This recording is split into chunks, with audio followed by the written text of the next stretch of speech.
el evangelio de amor, el sol de la alegría, llegando hasta tu hogar.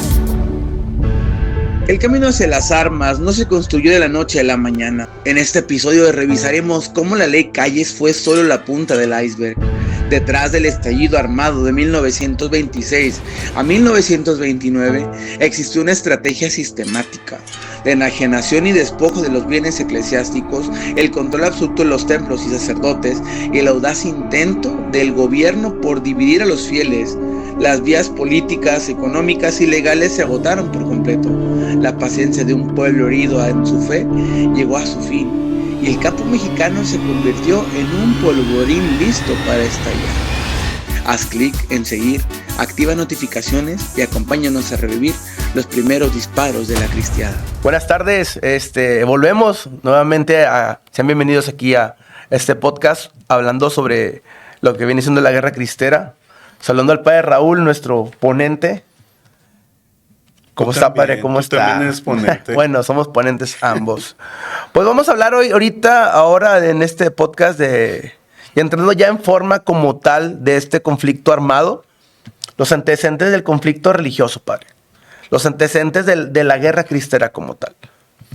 Mira, hemos hablado de cómo en 1926 fue el inicio de lo peor del conflicto, lo más sangriento. Lo más sangriento, lo más doloroso, lo más tremendo. Pero hay un antecedente siempre, ¿verdad? Siempre hay algo antes. ¿Por qué se dio esto? Básicamente, uno de los antecedentes principales es viene de 1925 con un personaje de nombre Luis N. Morones. Él tiene la idea de crear una iglesia católica apostólica mexicana dependiente del gobierno con personas de la CROM. Y nombran como patriarca, como líder de esa iglesia, a un ex sacerdote de nombre José Joaquín Pérez Budar, mejor conocido como el Patriarca Pérez. Y le dieron ese título de patriarca de la ICAM. Uh-huh. Fue uno de los antecedentes más prontos de ese conflicto. ¿Todavía existirá esa iglesia? Creo que en Ciudad de México. Existe una... en Corpus, ¿no? No tengo el dato, pero creo que en México sí existe una fracción de la ICAM. Como la iglesia de Calles, la iglesia de Morones, ¿verdad? Sí. Sí, bueno, sí, ese es un antecedente que el gobierno quiso hacer un cisma. Quiso que la iglesia se debilitara con ese cisma. Gracias a Dios, pues hubo pocos sacerdotes que se metieron a eso. Parece que eran unos 15. Sí, eran pocos. Eran pocos. Y de esos 15 ya luego muchos se retractaron. Se reconciliaron. De hecho, el patriarca Pérez Budar murió reconciliado con la iglesia. Y es que ese patriarca Pérez era toda una ficha también, ¿no? Había sido militar, había sido casado. Era una fichita. Era una fichita bien hecha, ¿verdad? Bastante. Pérez Budar. Pero bueno, fíjate que también hay otro antecedente más atrás de un movimiento que hubo entre los católicos muy positivo, que yo siento que el Papa León XIV, nuestro actual Papa, está promoviendo. En aquel tiempo, el Papa León XIII, hizo una carta que se llamaba Rerum Novarum. La Rerum Novarum, la encíclica. Entonces, esa encíclica, invitaba que si yo soy católico, yo tengo que trabajar para que la gente que tiene menos, trabajadores, obreros, campesinos, indígenas, pues salgan adelante con una vida mejor. De hecho, si se fija, en la película de Cantinflas del Padrecito, Cantinflas citó la Rerum Novarum. Sí. Rerum Novarum, de León XIII. Sí, entonces los católicos mexicanos empezaron a ver cómo implementaban esta carta que el Papa hizo en 1891 y empezó una gran efervescencia de obispos y seglares a hacer lo que ellos llamaban congresos, que luego le llamaron, como en Alemania, las dietas, en donde los temas eran sobre todo campañas para alfabetizar, campañas para promover sindicatos. Los famosos sindicatos católicos. Sindicatos católicos. Campañas para hacer cajas de ahorros, Reinfeldt, o como sea un nombre, promover escuelas de artes y oficios, o sea, no era nada que tú dijeras, pues son cosas piadosas, de oración, de apostolado, como lo pensamos, no, eran prácticamente obras sociales, que era una área en donde los católicos se empezaron a mover y todos los liberales empezaron a sentir como que se les estaba... Saliendo de las manos todo, básicamente era que eso. les estaban quitando su área, ¿verdad? Entonces, los católicos empezaron a trabajar en el lado social. Luego, empezaron también en el lado político. Coincidía que Madero, el apóstol de la democracia, como le llamamos, empezó a hablar, invitar a todo el mundo a que pues también trabajara por la democracia. Los católicos de ese tiempo aceptaron el reto y se empezaron a organizar en lo que se llamó el Partido Católico Nacional. Madero, pues como demócrata, pues vio con buenos ojos. Bueno, él también era católico, ¿verdad? Era espiritista, pero era católico. Entonces él con buenos ojos vio, pues bueno, los católicos también quieren trabajar en esta área política, bienvenidos. También muchos radicales de izquierda no vieron, pues, nada bien el que los católicos empezaran a trabajar en la política, ¿verdad? Pero era una gran área de oportunidad para los católicos el poder inmiscuirse en la política de cierta manera.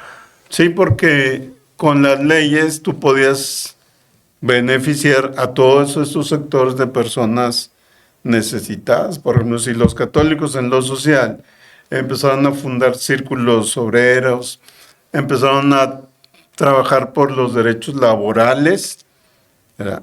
Los católicos de ese tiempo fueron los primeros, antes de que estuviera plasmado en la Constitución, que las 8 horas reglamentarias, que el domingo de descanso, que salario justo, que todos estos puntos, el catolicismo social, que se le empezó a llamar así, lo tocó.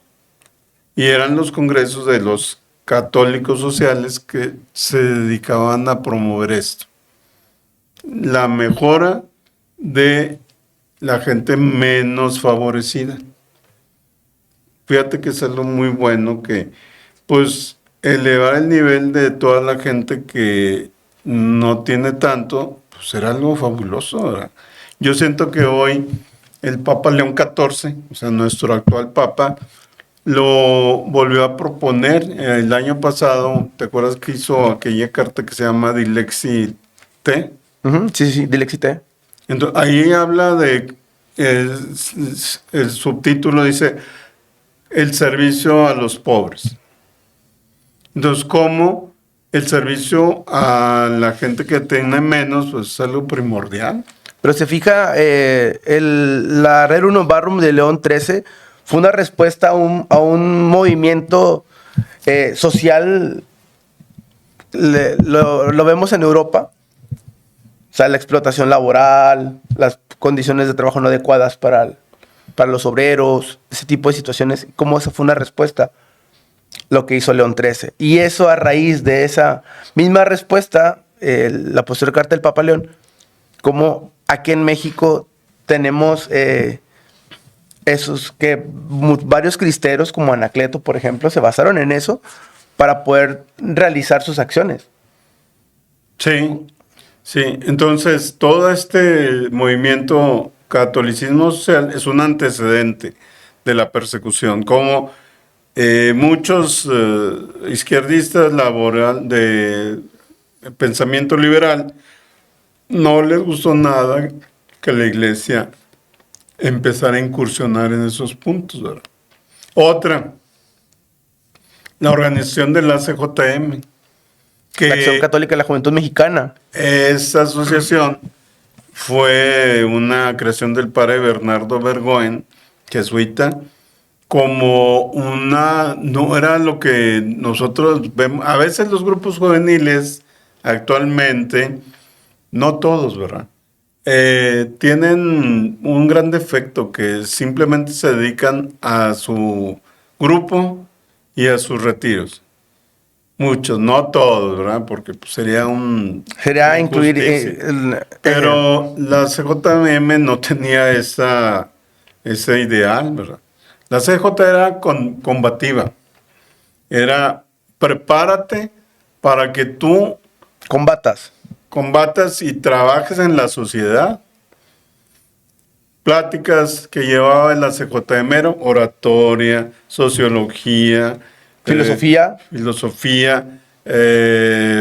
todo lo social, para que este muchacho que ya terminó su formación lo mandas a dar clases a los obreros, a promover sindicatos católico. Era un trabajo fuera de... Bueno, ese era un gran logro de la CJM que tuvo y que pues fue una marca de esa asociación. Porque de hecho muchos de los mártires eran ACJMeros. Sí. Por ejemplo, Anacleto, los Ramos. Fíjate, entre otros pertenecían a la CJM. Sí, a veces se piensa que ahorita platicábamos que los mártires estaban constreñidos en Jalisco, ¿verdad? Sí. Y en otros estados ahí del sur, Zacatecas y Colima, pero no, o sea, aquí en nuestro noreste hubo los casos, por ejemplo, los ACJMeros de Parras, Coahuila. Exactamente. Los de Saltillo, que eran, creo que de Monclova también, si mal no recuerdo, que fueron los grupos de muchachos que pues se rebelaron contra la opresión y se levantaron en armas. Pero entonces, acá también hubo ACJMeros, pues que... Ejemplares. Sí, que tuvieron su trabajo de hacer algo por la fe. Sí, recordemos que el brazo social pues eran los laicos comprometidos. Y podemos ver entre ellos, por ejemplo, los CJM, podemos ver las Hijas de María, las Brigadas de Santa Juana de Arco, o sea, brazos laicos importantes, que ellos eran los que pues prácticamente estaban ahí al pie de guerra. Sí, para estos momentos ya de que empezó la Constitución de 1917, la reunión de todas las facciones de la revolución, pues muchos eran anticlericales por todos estos asuntos que hemos estado viendo y que pues no creían para nada la iglesia. Y entonces plasmaron en la Constitución artículos bien contrarios a la iglesia. Por ejemplo, vemos que en la educación laica, por ejemplo, que antes estaba... El artículo tercero. El artículo tercero, exactamente. El de la propiedad. De la propiedad, exactamente. El 130. Entonces hubo varias actividades de la iglesia que empezaron a colmarles el plato, como quien dice, a todos estos revolucionarios. Uno de ellos fue la consagración de México al Sagrado Corazón de Jesús. Que ojo, esta fue la primera vez que al Sagrado Corazón de Jesús le llevaron las insignias reales. El cetro y el orbe. Y la corona y el orbe. Y que de esta fiesta en la Catedral de México, donde fueron todos los obispos, delegaciones de católicos de todo el país, empezó para todo el mundo la fiesta de Cristo Rey. La fiesta de Cristo Rey que celebramos el último de noviembre es una fiesta que salió de México, que el Papa Pío XI vio con admiración porque él veía como todos los mártires morían gritando "Viva Cristo Rey". El grito de guerra. El grito de guerra con los ACJMeros, "Viva Cristo Rey". Dios, patria y libertad, entonces. La centralidad de Cristo Rey. Entonces, para el Papa Pío XI fue un gran testimonio de que todo este regalo de México es para todo el mundo. Y eso lo vemos también muy famoso en Silao, Guanajuato, el Cerro del Cubilete. El monumento a Cristo nacional, Rey. Sí. Exactamente. Sí. Entonces vemos como esos grandes antecedentes que hubo que pues fueron antes del desencadenamiento de este conflicto armado. Sí, para febrero del 17 los obispos protestaron, ¿verdad?, contra esta constitución del 1917. Como que Carranza empezó a ver, oye, pues sí, como que está muy radical, y quiso promover el que se modificaran, pero pues fue cuando lo asesinaron, ¿verdad? Bueno, entonces, todo este asunto de las leyes persecutorias empezaron también a alcaldear el asunto, sobre todo en Jalisco. En Jalisco, con el beato Anacleto González Flores, con el arzobispo José Francisco Orozco y Jiménez, pues empezó a haber esa efervescencia. Pero también recordemos el papel de Zacatecas en Chalchihuites con el cura Luis Batis. También. Y ahora el San Luis Batis ahora. Igual San David Roldán, todos, que estaban conjunto con él. En 1923, el delegado apostólico Ernesto Filipe bendice la primera piedra del Santuario de Cristo Rey. Santuario de Cristo Rey.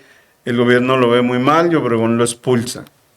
Otro antecedente tremendo. Luego, cuando en 1924 ya Calles toma el poder, y ahora sí empieza a fraguarse muy de cerca esta confrontación, que la chispa, pues es una entrevista que un reportero le hizo al arzobispo de México y que encendió la mecha. Que estaba José Mora del Río, Sí. el arzobispo de México. Y encendió la mecha para ya desencadenar todo. Todo lo que él viene haciendo ya el movimiento cristero como tal. Bueno, El vamos. movimiento de la cristiada como tal.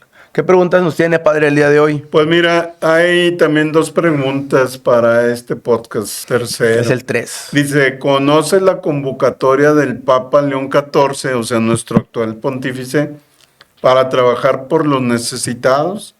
¿Qué tanto nosotros, a semejanza de aquellos católicos, estaríamos dispuestos a demostrar que soy católico trabajando por los más necesitados? Yo creo que en este punto alguien que es muy necesitado es todos los jóvenes que han caído en las drogas y que se está haciendo un trabajo que le llaman tejido social, pero pues que se necesitan manos, ¿verdad? Más que nada, pues es la acción social del católico en la iglesia, en la sociedad, perdón.